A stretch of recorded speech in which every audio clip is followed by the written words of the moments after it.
পৃথিবীতে সব থেকে বড় মিথ্যা কথা যখন আমরা বলি এটা আমার, ওটা আমার, ওটা আমার। দুই বন্ধু স্কুল জীবনে পড়াশোনা করেছে, আর এক বন্ধু তো সেই কৃষ্ণের মতো দ্বারকার রাজা, আর এক বন্ধু সুদামার মতো কাঙাল। সুদামার মতো কাঙাল যে বন্ধুটি, যেই গভর্নর হয়েছেন, রাজা হয়েছেন, সেই রাজার কাছে 10 বছর পর দেখা করতে গেছে এই ছেলেবেলার সহপাঠী বন্ধু। বন্ধু দেখা করতে গেলে বন্ধু তাকে অভিনন্দন করে বলছে, তোকে আমি ভুলিনি, কিন্তু সময়ের অভাবে যেতে পারি না আমার কাছে। সেই রাজ পরিবারে ঢোকার আগে যে সিংহদুয়ার দেখে বলছেন, আরে এই গেটটা এত সুন্দর। তো বললেন, এই গেটটা তোর নিশ্চয়? বললেন, না রে, এটা ভগবানের। এটি ভগবানের। যখন ঢুকছে পাশে একটা সরোবর পদ্ম ফুটে আছে, বললো সরোবরটা এত সুন্দর, এটা? বলে এটাও ভগবানের। পাশে পুষ্প কানন, ফুলের কানন দেখে বলছে এটাও ভগবানের। রাজপ্রাসাদটা দেখে বলছে এটাও ভগবানের। মন্দিরটা দেখে বলছে এত সুন্দর মন্দির করেছিস, কার? বললো এটা ভগবানের। বলে তাহলে তোর কি? আমারটা দেখতে চাস? আমার কি আয়? হাত ধরে মন্দিরের দুয়ারে নিয়ে গিয়ে রাধা মাধবকে দেখিয়ে বলছে, রাধা মাধব কেবল আমার, আর সব রাধা মাধবের। রাধা মাধবই কেবল আমার, আর সব রাধা মাধবের। এই হলো উপলব্ধি, ভগবান শুধু আমার, আর সব এই আকাশ, এই বাতাস, এই ধরিত্রী, এই মৃত্তিকা, এই সংসারে যা কিছু সবই তার সৃষ্টি। কি দিয়ে পুজিব? ভগবান। আমার বলিতে, এটা নজরুল উপলব্ধি করেছিল, আমার বলিতে কিছু নাই হরি, সবই যে তোমার, কি বা দেব তোমায়, সবই তো তোমার। তোমার বস্তু আমার বলে দাবি কি করে? আমি কি করে দাবি করি? সুধীজন, এই জন্য প্রকৃত বন্ধু খুঁজে নিন, প্রকৃত আপনজন খুঁজে নিন। মায়াটা, মমতাটা, ভালোবাসাটা যেখানে যেখানে দিয়ে নিজের মায়াবদ্ধ জন্মটাকে নষ্ট করবেন না। আচ্ছা, পথের প্রকৃত মিত্রকে, পথ চলতে গিয়ে পথের মিত্রকে, এই প্রশ্নটা যোগ্য করেছিলেন ধর্মরাজ যুধিষ্ঠিরের কাছে। 4টি প্রশ্ন। পথের মিত্রকে, গৃহের মিত্রকে, আর বলেছেন অসুস্থতায় মিত্রকে, আর পরকালের মিত্রকে। প্রশ্নটা কে করছে? যক্ষ। কার কাছে করছেন? প্রাজ্ঞ ধর্মজ্ঞ মহারাজ যুধিষ্ঠিরের কাছে। কি উত্তর দিলেন? অভাবনীয় উত্তর। এই কথাগুলোই তো অমৃত, এই কথাগুলোই আমাদের বাঁচিয়ে রাখবে, মায়ার হাত থেকে আমাদের বাঁচাবে এই কথাগুলো। উনি বললেন, পথের যাত্রার মিত্র হলো সহযাত্রী, সৎ সহযাত্রী। পথ চলতে বিদেশে যদি কোন সৎ সহযাত্রী পাশে পান, জানবেন এর থেকে মিত্র আর নেই। পথে চলতে যদি সৎ সহযাত্রী পাশে পান, এটাই হলো মিত্রতা। গৃহের মিত্রকে, এই গৃহে প্রকৃত মিত্র হলো স্বামীর জন্য তার সতী সাধ্বী সহধর্মিনী স্ত্রী, আর স্ত্রীর জন্য তার সৎ আদর্শবান চরিত্রবান স্বামী। এর থেকে নারী আর পুরুষের জীবনে মিত্র অন্য কেউ নাই। আর অসুস্থতায় মিত্র হলো উপযুক্ত চিকিৎসক, বৈদ্য চিকিৎসক। আর পরকালের মিত্রকে, এই পরকালের মিত্রটাই হলো আজকের জীবনে আমাদের ভজন এবং দান ধ্যান ভগবত কর্ম। আপনি মৃত্যুর পরে পথ পাবেন না। যদি দান, যদি ভগবত ভজন না করে যান, মৃত্যুর পরে কোথায় যেতে হবে এ আপনার জানা নাই, পথ পাবেন না। যদি ভজন করেন, যদি অর্থ সামর্থ্য জগৎ কল্যাণে ভগবানের পিতাত্বে ব্যয় করেন, যাকে দান বলা হয়েছে, এই দানই, এই ভগবত কর্ম ভজনই মৃত্যুর পরে আলো হয়ে আপনাকে পথ দেখাবে। আমরা একবারও ভাবিত জগতে নাই আলো নিয়ে চললাম পথ, মৃত্যুর পর সেই অন্ধকারময় অচেনা রহস্যময় পথে কে পথ দেখাবে? বলে এই জন্য যার যতটুকু আছে দান করো, যার যতটুকু আছে সৎকর্মে ব্যয় করো। আমরা কঞ্জুস হয়ে গেছি। হিন্দিতে কৃপণকে কঞ্জুস বলে। সব গুছিয়ে রাখবো, তারপর সব নষ্ট হয়ে যাক, অসৎ কাজে লাগ। কিন্তু সৎ কাজে, দেখুন কলিতে তপস্যা আমাদের দ্বারা খুব বেশি সম্ভব না। যাগযজ্ঞ আমাদের পক্ষে সাত্ত্বিকভাবে সম্ভব না। কলির একমাত্র ধর্ম হলো যার আছে দান করো, ভগবত কাজে, ভগবত সেবায়, মঙ্গলময় কাজে দান করো। আজকে যেই গৃহে দুর্গাপূজা হচ্ছে, এমন একটা ভাগবত অনুষ্ঠান দিচ্ছে, এদের কষ্টার্জিত অর্থটার এই যে দান, এই দানই আপনার পরকালের একমাত্র সহায় হয়ে আলোর পথ দেখাবে। আজ আমরা দান থেকে নিতে পারলেই, আজকে আমাদের দানের হাত নাই। এই দানটার জন্যই ভগবান চতুর্ভুজ ধরেছেন, মা দশভুজা হয়েছেন, বরাবহ দায়নি। সবই তো দিচ্ছে। গাছের ফল কি গাছের জন্য? গাভীর দুগ্ধ কি গাভীর জন্য? মায়ের স্তনের দুগ্ধ কি মায়ের জন্য? নদীর জল কি নদীর জন্য? প্রদীপের আলো কি প্রদীপের জন্য? বাতাস বাতাসের জন্য নয়, চন্দ্রের কিরণ চন্দ্রের জন্য নয়, সূর্যের জ্যোতি সূর্যের জন্য নয়, সব জীব জগতের জন্য। পৃথিবীর সব বস্তু যদি অন্যের জন্য হয়, আপনি কেন আপনার জন্য বেঁচে আছেন, অন্যের জন্য কেন নয়? পৃথিবীর সব বস্তু অন্যের জন্য। একটা বস্তু দেখাতে পারবেন না যে অন্যের কল্যাণে লাগে না। আমরা কঞ্জুস হয়ে আছি। আমার বাড়ি, আমার ঘর, আমার স্ত্রী সব আমার। এই জন্য মানুষের উচিত একটু সীমা থেকে বেরিয়ে, সীতা জানতেন ও রাবণ সন্ন্যাসী না, জগৎ জননী এটা জানে না। এক জ্যোতিষী আপনার ভবিষ্যৎ বলে দিতে পারে, আর ভক্তি দেবী জগৎ জননী সীতা জানে না তার গৃহে কে আসছে। সীতা জানে, এটা জানে না বলা ভুল হবে, তিনি জগৎ জননী। কিন্তু তিনি ধর্ম রক্ষার জন্য গণ্ডির বাইরে গিয়েছিলেন, যে গৃহের দুয়ারে কেউ যদি হাত পাতে তার বিচার করার অধিকার নেই, তাকে কিছু দেওয়াই আমার ধর্ম। বলে এই ধর্ম করতে গিয়ে যে তুমি হরণ হয়ে গেলে, বলে আমি ধর্ম রক্ষা করতে গিয়ে যদি বিপদে পড়ি, তখন ধর্মের দায় আমাকে রক্ষা করা। সীতার ক্ষতি রাবণ করতে পারে না, সম্ভব নয়। এই জন্য দয়া করে যা আছে এটা মানব কল্যাণে কাজে লাগান। সব রেখে দিয়েছে। আর আমাদের বুদ্ধি খুব ভালো। আমি কথাটা একবার করে স্পর্শ না করলে আমার হৃদয় জোড়ায় না, জ্বালা জোড়ায় না। দেখুন, বাবা মা মারা গেলে কি বলে জানেন? ওই দীর্ঘদিন বিছানাটা, দীর্ঘদিন খাটটা, রোগগ্রস্ত ব্যক্তি শুয়েছিল, মলমূত্র ত্যাগ করে যে বলো বাবা ভালোবাসতো, ছাতি দিয়ে দাও, কাঁথা দিয়ে দাও, বালিশ দিয়ে দাও, জামাটাও দিয়ে দাও। হাতে যদি 1 ভরি ওজনের সোনার আংটি থাকে, খুব ভালোবাসা। কত বড় কৌশল এই সংসারে আমরা ধরতে পারি না। জাদুকরের মতো জাদুতে মোহগ্রস্ত হয়ে আছি, বুঝতে পারি না এই সংসারে কার কত মমতা মায়া। ছোট্ট একটা গৌর লীলা বলে পাঠ বিশ্রাম করি। অনেক দূরের পথ, 4 ঘন্টা পথ অতিক্রম করতে হয়েছে। শরীরে 1 সেকেন্ড আমি বিশ্রাম নিতে পান থেকে। তবু একটু আপনাদের কাছে বছরে একবার আমাদের পাইলট দাদা, ওনার অনুরাগ, ওনার আবেগ আমাকে ছুঁয়ে যায়। এত ধৈর্য ওনার, আমি বারবার বিরক্ত হয়ে বলি বাবা যেতে পারবো না, কিন্তু ওনার আবেদন নিবেদন। আর আপনাদের প্রতি বছর একবার করে এই মুখগুলো দর্শনের, অনেক মুখগুলো চেনা হয়ে গেছে এর মধ্যে, কোথায় যেন একটা অনুরাগের টানে নিয়ে আসে। তবু এই কথাটুকু বলি, ভালোবাসাটা সঠিক জায়গায় দিন। নারদ বলেছেন নির্মম ভবতি, একটু নির্মম হও, একটু মমতাটা কমাও, আসক্তিটা কমাও, আসক্তিটা ভগবানের দিকে দাও। মনমানা ভব মদ ভক্ত মদ যা জীবাং নমস্কর। গীতার এই বাণীতে প্রথমেই বলছেন মনটা আমায় দাও। যাকে তাকে মন দিতে গিয়ে, ভালোবাসা দিতে গিয়ে ফেসে যেও না, আসক্তিতে জড়িয়ে পড়ো না, এর থেকে তুমি নিষ্কৃতি পাবে না। ভালোবাসা কাকে দিতে হয়, এটা সাধুগুরু বৈষ্ণব ছাড়া, গুরু কৃপা ছাড়া আমরা উপলব্ধি করতে পারি না। দেখুন, অহল্যাও স্খলিত হয়েছিল। ইন্দ্র যে গৌতম ঋষির রূপ ধরে এসেছিলেন মহর্ষি গৌতমের, এটা অহল্যা বুঝতে পেরেছিল।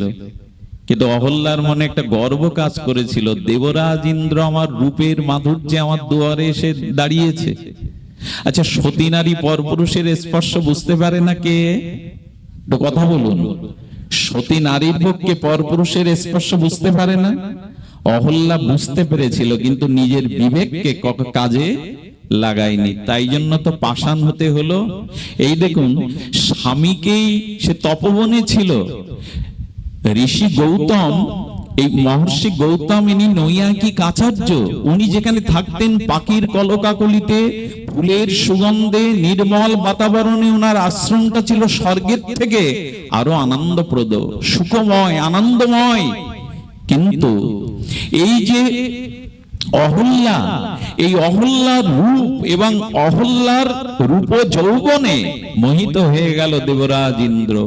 আমার কি মনে হয় জানেন, অতিরিক্ত আসক্তি যে দেবতাকেও পতন ঘটিয়ে দেয়, এটা সব থেকে বড় একটা দৃষ্টান্ত। রূপের প্রতি আকর্ষণ, মোহ, এটা কোথায়? দেবরাজ ইন্দ্র আজ ঋষির রূপ ধরে কামাত্ম হয়ে এসেছেন অহল্যার দুয়ারে। অহল্যা স্পর্শে বুঝতে পেরেছিল, সতীর এটা বুঝবার কথা। জগতে 4 প্রকারের সতী আছে। কয় প্রকার? 4 প্রকার। এর মধ্যে 1 প্রকারে অন্তত আমাদের থাকতে হবে। এটি দেবী অনুসূয়া, অত্রি ঋষির সহধর্মিনী, পৃথিবী সতী শিরোমণি আমাদের দেবী অনুসূয়া মা সীতাকে এই উপদেশটা দিয়েছিলেন রামচরিতমানসে। খুব মার্মিক কথা মা, তোমরা যদি দয়া করে একটু শোনো, ঘুম ত্যাগ করে, অলসতা ত্যাগ করে, কানটা খাড়া করে এই কথাটি শোনো।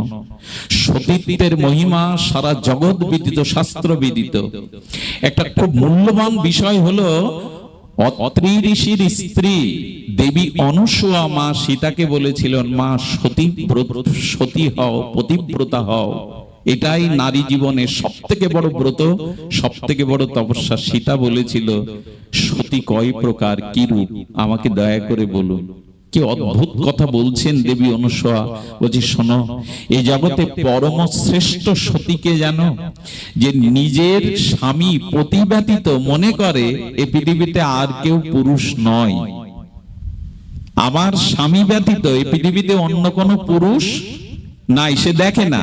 এই দৃষ্টিকোণের যিনি সিদ্ধান্ত উপনীত হয়েছেন, ইতি সতী শিরোমণি। বললো দ্বিতীয় সতীকে, বললেন দ্বিতীয় সতী তিনি যিনি জানেন আমার স্বামী ছাড়াও জগতে অন্য পুরুষরাও আছে, আমার চারিপাশে ঘুরে বেড়াচ্ছে, কিন্তু সেই পুরুষগুলোকে সে ভ্রাতা, পুত্র এবং পিতা স্বরূপ দেখে। ইনি হলো দ্বিতীয় সতী। সে জানে জগতে আমার স্বামী ছাড়া অন্য পুরুষ আছে, কিন্তু তারা, আমি বারবার বলছি, দেখুন আজকে যে মার পূজা দেখতে আমরা অনেকেই বেরিয়েছি, পূজা দেখতে এখন মানুষ বেরোয় স্ত্রী পুত্র বন্ধু বান্ধব নিয়ে যানবাহনে। আসলে প্রতিমা দেখাটা কি? যে মাকে আপনি দেখছেন, জগৎ জননী দেবীকে, এই যোগমায়াকে, শাস্ত্র বলছে দেখো তোমার দৃষ্টি সেই দিনই প্রতিমা দেখবে যেদিন প্রত্যেক মায়ের মধ্যেই তুমি দুর্গাকে দেখতে পাবে। প্রতিমা মানে তো এই, ইয়া দেবী সর্বভূতে মাতৃরূপেণ সংস্থিতা। যেদিন ওই জগৎ জননী প্রত্যেকটা মা বোনের মধ্যে দেখতে শিখবে, সেই দিন তোমার প্রতিমা দেখা হবে। আজকের দিনে প্রতিমা সেভাবে দেখি আমরা? যে দৃষ্টিতে দুর্গাকে দেখছেন, ওই দৃষ্টিতে যদি পরস্ত্রীকে না দেখতে পারেন, দুর্গা দেখা আপনার পতনের, দুর্গতি নাশ হওয়া পড়ে মরুক, আপনার জীবনে দুর্গতি পড়ে যাবে। কিন্তু এই কথাগুলো কাদের বোঝাবেন? যাদের শোনার কথা তারা এখানে কেউ নেই। যে যুবক যুবতী, কিশোর কিশোরী, হ্যাঁ, আমি এই পাঠে আসার সময় একটু পেছনে গেলাম, গিয়ে দেখি একটা মামনি ওখানে কথা বলছে মোবাইলে, এখানে হরিনাম হচ্ছে, সেদিকে তার রুচি নেই। কারণ আমাদের দোষে আমাদের সন্তানদেরকে আমরা এই ভাগবত আসরে আনতে পারিনি, তাদেরকে সঠিক পথ দেখাতে পারিনি। কিশোর কিশোরী, যুবক যুবতীরা সনাতন ধর্মে ভাগবতে আসে না, কীর্তনে এসে সামনে বসে না, এটা তাদের কাছে লজ্জা। কিন্তু তারা সিনেমাতে সামনে, তারা ব্যান্ড সঙ্গীতের সামনে, তারা যাত্রা মঞ্চের সামনে। সেই জাতির কল্যাণ চান কি করে? সে জাতি জাগবে কি করে যেখানে যুব শক্তি? কুমারী পূজা করছি আমরা অনেক জায়গায়, রামকৃষ্ণ মিশনে কুমারী পূজা হবে কালকে, ওই তারা এখানে। আজ পূজা মানেই হই হুল্লোড়, পূজা মানে খাওয়া দাওয়া, পূজা মানে বাইরের বিনোদন, পূজা মানে যে আরাধনা, পূজা মানে যে উপাসনা, পূজা মানে মায়ের যে জ্ঞান ও শক্তি লাভ করা, এটি এই জাতির হয়ে গেছে। হই হুল্লোড় করো, ভালো মন্দ খাও, ঘোরো, এই হলো পূজা। কথাগুলো উত্তপ্ত হয়ে বলছে এই কারণে, বাস্তবতা আজ ভিন্ন। দুর্গতি যিনি নাশ করেন তিনি দুর্গা। কোথায় দুর্গতি নাশ আমাদের? পূজাতে সাবধান হন। পূজা মানে শুধু রাজসিক লাইট প্যান্ডেল হই হুল্লোড় না। পূজা মানে আরাধনা, পূজা মানে উপাসনা, পূজা মানে তত্ত্বের দৃষ্টিতে দেখা। তাই যে দৃষ্টিতে দুর্গাকে দেখছি সেই দৃষ্টিতে পর স্ত্রীকেই দেখতে হবে।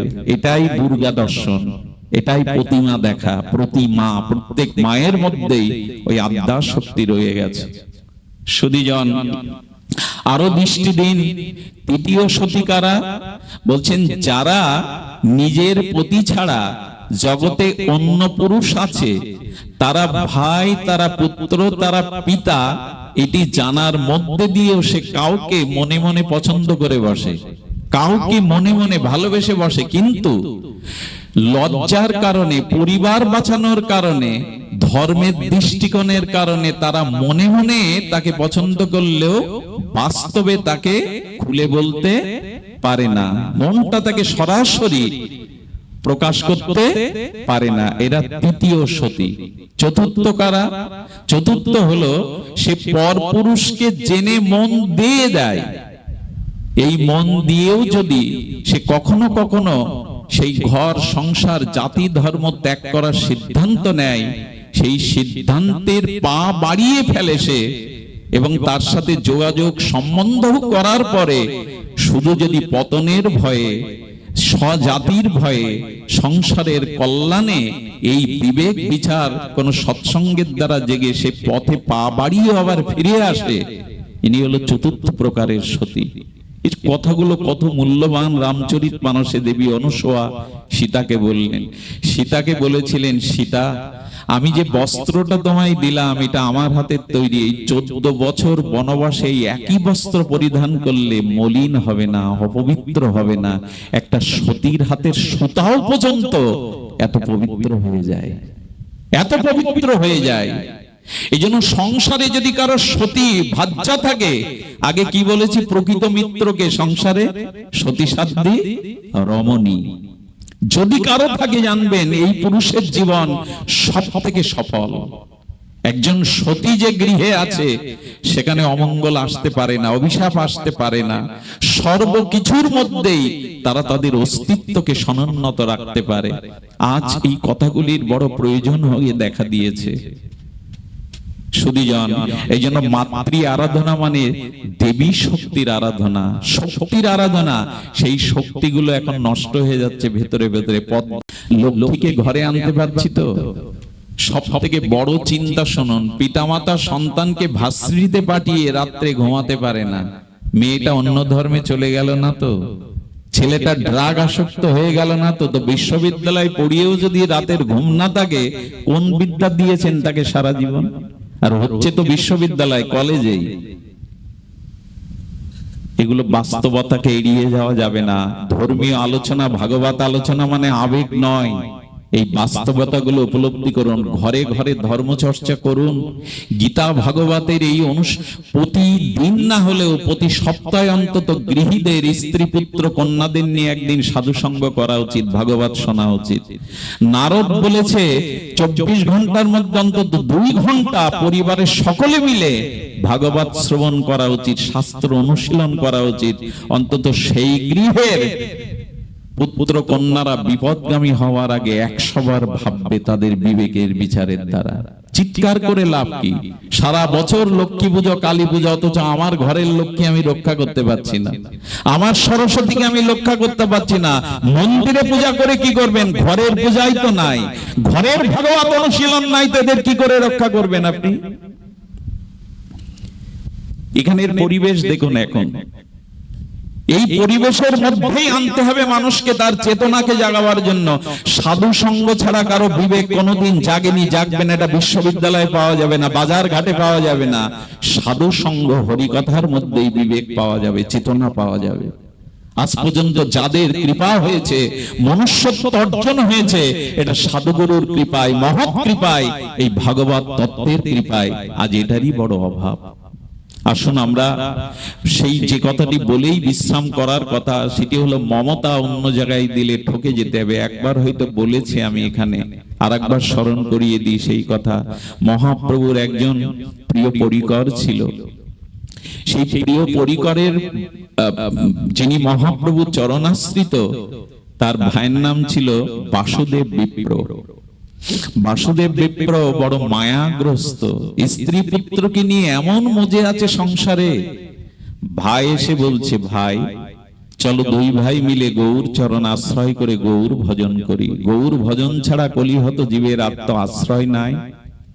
চলো, গৌর নিতাই বিনা দয়াল বা কে আছে জগতে, এত পতিত পাবন কে আছে জগতে। আজ নিতাই চাঁদ বলছেন, তোমরা পতিত হয়ে থাকো গতি নেই, আমি পতিত পাবন হয়ে তোমাদের সামনে দাঁড়িয়েছি। তোমরা পতিত হও, আমি পতিত পাবন হয়ে দাঁড়িয়েছি। নিতাই বলছে, শোনো, তোমরা পতিত হয়েছ, আমি পতিত পাবন রূপে এসেছি। কিন্তু একটা অলসতা কি জানেন, সেই পতিত পাবনের কাছে আমরা গেলাম না, নিতাই গৌরের কাছে। তখন নিতাই বলছে, যদি পতিত পাবন হয়ে এলাম, তা দাঁড়িয়ে থেকে কি করব? তুমি না এসো, আমি তোমার দুয়ারে যাব। তাই নিতাই আর জীবের দুয়ারে দুয়ারে যাচ্ছেন। নিতাই বলছে, তোমরা আমার কাছে না এসো, আমি তোমাদের দুয়ারে যাব। নিত্যানন্দ আজ দুয়ারে দুয়ারে গৌর প্রেম বিতরণ করছেন, কৃষ্ণ প্রেম, ব্রজ প্রেম বিতরণ করছেন। এর থেকে করুণা ভগবানের কোনো কালে কোনো যুগে হয়নি। তো সেই নিতাই চাঁদের করুণা, মহাপ্রভুর করুণা আমরা উপলব্ধি করলাম কই? চল ভাই, দুই ভাই মিলে গৌর চরণ আশ্রয় করি। বাসুদেব বিপ্র, যাকে কুষ্ঠ বিপ্র রূপে চৈতন্য চরিতামৃতকার পরিচয় করিয়ে দিয়েছেন এই অমর গ্রন্থে, তিনি বলছেন, ভাই তুই যা, আমি তোর এই সংসার ছেড়ে, পুত্র কন্যা ছেড়ে কোথাও গিয়ে শান্তি পাবো না। এটাই তো মোহ, এটাই তো আসক্তি, শান্তি পাবো না। সুধীজন, যখন ভাইকে ফিরিয়ে দিলেন, মহাপ্রভুর কি কৃপা, 3 দিনের মাথায় এই বাসুদেব বিপ্রের দেহে কুষ্ঠ দেখা দিল। আমরা যদি অতীতে ফিরে যাই, 5 দশক আগেও কুষ্ঠের ভালো চিকিৎসা ছিল না। 50 বছর আগেও কুষ্ঠের ভালো চিকিৎসা ছিল না। গলিত কুষ্ঠ হয়েছে। যেদিন ওনার গায়ে কুষ্ঠ ফুটে উঠেছে, সেদিন বাসুদেব বিপ্রের স্ত্রী আর 2 পুত্র ঘরে মিটিং করছে, সভা করছে। সভাটা কি জানো মা? ওই স্ত্রী বলছে, বাসুদেব বিপ্রের স্ত্রী বলছে, খোকা, বলতে চাচ্ছিলাম না, তবু না বলে উপায় নেই। তোদের বাবার গায়ে কুষ্ঠ দেখা দিয়েছে, আর এই কুষ্ঠ ছোঁয়াচে রোগ, এক ঘরে থাকলে তোকে আমাকে রোগ ছাড়বে না। বলে, মা কি বলতে চাইছো? বলে, তোর বাবাকে কাল সকালে বাড়ির বাইরে একটা একচালা করে রেখে দি, যতদিন কোনো নিষ্কৃতি বা স্বীকৃতি না হয়। কথাগুলো গোপন নয়। কথাগুলো যখন আলোচনা করছে, তখন বাসুদেব বিপ্র বলছে, হায় রে, আমারই স্ত্রী, আমারই বাঁধা ঘর, আমারই অন্নে পরিশ্রমের অন্ন তারা আজকেও প্রসাদ পেয়েছে, আজকেও তারা অন্ন পেয়েছে, জল পেয়েছে, আর বলছে আমার ঘরে আমার। কেউ ভাববেন না আমি আপনাদের গল্প শোনাচ্ছি, এটা গৌর পরিকরের একটি লীলা। আর ওই বাসুদেব আর কেহ না, আপনি আমি। আমাদের দশাও এই হতে পারে যদি এই ঘটনা আমাদের জীবনেও ঘটে। বাসুদেব তখন চোখে জল ছেড়ে দিয়েছে। এই সংসার কুষ্ঠ দেখা দিল বলে ঘরে জায়গা নেই আমার। পরের দিন একচালা করে, তালপাতার একচালা করে রেখে দেয়া হলো। যদি লীলাটা এখানেই রেখে দেওয়া যেত ভালো হতো। তিতিরের কাকের মতো ক্ষুধার্ত বাসুদেব বিপ্র তাকিয়ে আছে, বারবার ডাকছে কাতর স্বরে, আমাকে দুটো খেতে দাও। কিন্তু তার পাশে যাওয়ার আজ আর কেউ। আপনি আমি প্যারালাইসিস হয়ে মলমূত্র ত্যাগ করি যদি বারান্দায়, আমাদের দশাও এই হবে। এত আপন, এত ভালোবাসা, এত মোহ তখন উপলব্ধি করতে পারবেন। বাসুদেব বিপ্র তিতিরের কাকের মতো কা কা করছে, কিন্তু এক মুঠো অন্ন দিয়ে স্ত্রী এলো কিভাবে জানেন? নাকে কাপড় দিয়ে থালাটা উপর থেকে ছেড়ে দিল 2 মুঠো অন্ন। কাক পক্ষীকে যেভাবে দেয়। এরপরে কি হলো জানেন? ওই অন্ন পাওয়ার পরে ওই থালাটা পরিষ্কার করবার কেউ নেই। ওতে বিড়াল এসে, কুকুর এসে চাটছে। আর তাতেই বাসুদেব বিপ্রের পরের দিন তার স্ত্রী না চাকর বাকর দিয়ে 2 মুঠো করে ছুড়ে দিত পশু পাখির মতো। এইভাবে যখন একটা সপ্তাহ চলে গেল, তখন ওই পোকাতে পোকা হয়েছে, কুষ্ঠতে বিগলিত হয়ে পোকা হয়ে মাঝে মাঝে খোসা খোসা পড়ে যাচ্ছে। বাবাকে দেখবার জন্য যখন পুত্রদের সাবধান করে, খবরদার তোদের বাবার কাছে যেন যাস না, কোনো বন্ধু বান্ধব আর আসে না। সুধীবৃন্দ, একাকী তখন মনে পড়ছে, হা গৌর হরি, তোমার চরণে জীবন যৌবন সবে দেয়নি, যাদের জন্য দিয়েছি তারা আমার পাশে এখন কেউ নাই। বড় ভুল করেছি, বড় মর্মান্তিক ভুল হয়ে গেছে জীবনে। প্রভু, যদি আর একবার সুযোগ পাই, তোমার চরণ ছাড়া ভালোবাসা, অনুরাগ, মমতা আমি আর কাউকে দেব না। কি হয়েছে জানেন? পোকা, পৃথিবীর এরকম ইতিহাস পাইনি আমি, এরকম ঘটনা পাইনি। পোকাগুলো ক্ষতস্থান থেকে ঝরে ঝরে পড়ে যাচ্ছে, আর বাসুদেব কি করছে জানেন? পোকাগুলো কুড়িয়ে নিয়ে আবার ক্ষতস্থানে দিয়ে বলছে, তোরা আমায় ছেড়ে যাস না, তোরা আমার কাছে থাক, তোরা যতদিন থাকবি ততদিন আমি বুঝতে পারবো সংসার কি বস্তু, নিজ জনের কি পরিচয়। এ আমার আবেগের কথা না, আসর মাতানো কথা না, এটাই সংসারের বাস্তবতা। বলে, তোরা আমায় ছেড়ে যাস না, তোরা আমার শরীরে এসেছিলি তাই আমি সংসারকে বুঝতে পেরেছি। পোকাগুলোকেও ক্ষতস্থানে আবার কুড়িয়ে দেয়। এরপরে একদিন আশার আলো জাগলো, শুনলেন পাশের গ্রামে মহাপ্রভু পরিকর ভক্তদের নিয়ে কীর্তন করতে এসেছেন। ওর আশা জাগলো। ভেসে যাওয়া মানুষ যেমন খড়কুটো পেলেও জড়িয়ে ধরে বাঁচতে চায়, ভাবলো আমি তো উঠতে পারি না, কি করে যাব? তবে ধুলায় গড়াতে গড়াতে যাব, যদি গৌর চরণে একবার পাই, বলবো তুমি তো পতিত পাবো, তুমি তো পতিত উদ্ধারণ, আমাকে তুমি ত্যাগ করতে পারো না প্রভু, আমাকে তোমার চরণে অন্তত স্থান দাও, কৃপা করো, করুণা করো হে করুণাময়। এই বলতে বলতে উঠতে পারে না, হাঁটতে পারে না, গড়াতে গড়াতে চলেছে। আহা, গড়াতে গড়াতে যেতে যেতে যখন পৌঁছালো, তখন কি ঘটলো জানেন? ভোরের আলো ফুটে গেছে। মহাপ্রভু কীর্তন বিশ্রাম দিয়ে চলে গেছেন কিছু দূরে। আর ওই শূন্য আঙিনায় বাসুদেব গিয়ে বললেন, হা গৌর, আমার তো ওই সেই ভাগ্য নাই তোমার দর্শন পাবো, তোমার চরণ পাবো। তবে প্রভু, এই ধুলিতেই তো তোমার চরণ পড়েছে, এই ধুলিতেই তো তোমার চরণের পরম প্রেমময় ধুলিকণা মাখানো আছে। ওই ধুলিতে গড়াগড়ি দিচ্ছে আর ডাকছে হৃদয়ে রাত্রি ভরে, হা গৌর হরি, হা গৌর হরি, হা গৌর হরি বলে ডাকছেন। ভগবানকে যদি হৃদয়ের সমস্ত আত্মি দিয়ে, হৃদয়ের উৎকণ্ঠা দিয়ে, ব্যাকুলতা দিয়ে ডাকা যায়, এক ডাকেই তো তার কৃপা হয়। সঙ্গে সঙ্গে মহাপ্রভু অনেক দূরে চলে গিয়েছিলেন। প্রভু পেছনে ফিরে ভাবাবেশে ভক্তদের বললেন, কে যেন আমায় ডাকছে গো। অনেক দূরে তাকিয়ে ভক্তগণ বলছে, প্রভু পেছনে কেউ নাই, কেউ তোমায় ডাকছে না, কেউ তো নাই। মহাপ্রভু বলছেন, ওগো, এ ডাক কানে শোনা যায় না, এ ডাক যে হৃদয়ের ডাক। সর্বস্ব হারিয়ে কে যেন হা